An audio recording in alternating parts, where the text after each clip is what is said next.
Un peu plus de 3 mois de présence au Premier ministère, première grande mission à l'extérieur du pays. Amadou Gon Coulibaly est à la manœuvre à Washington. À la tête d'une forte délégation, il évolue sur 2 fronts aux assemblées de printemps du Fonds monétaire international et de la Banque mondiale. D'abord, faire entendre la voix de la Côte d'Ivoire auprès des institutions de Bretton Woods et des pays partenaires. Ensuite, séduire les opérateurs économiques à faire de la Côte d'Ivoire une destination privilégiée. Manifestation concrète, la visite à la Chambre de commerce américaine ce jeudi 20 avril, en fin d'après-midi. Amadou Gon Coulibaly fait parler les chiffres face aux hommes d'affaires américains. Nous avons eu une revue du Fonds monétaire international à Abidjan qui s'est déroulée fin mars, début avril. Et à l'occasion de cette revue, le Fonds monétaire a confirmé les performances économiques de notre pays.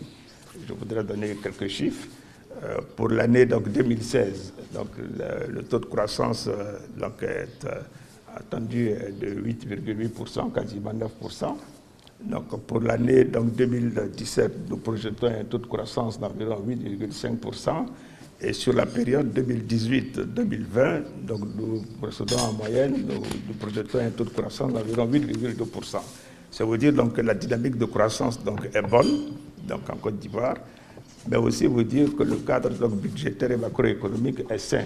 Le Premier ministre a ajouté que le référendum de 2016 a permis d'avoir des réformes importantes, créant les conditions d'une stabilité et d'une paix féconde aux investissements. Un discours bien reçu par la cible.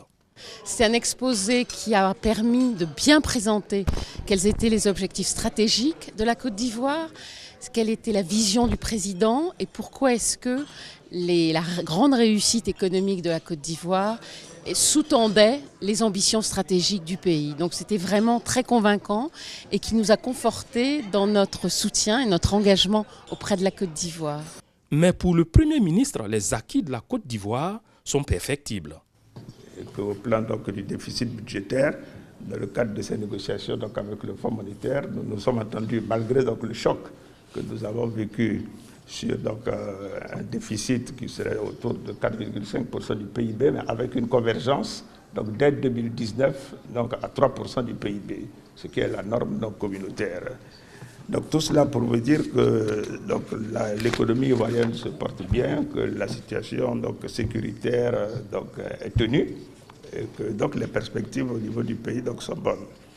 Comme pour donner vie aux différents messages, les chambres de commerce des États-Unis et de Côte d'Ivoire décident de s'engager dans une dynamique de coopération. Un mémorandum d'entente est signé.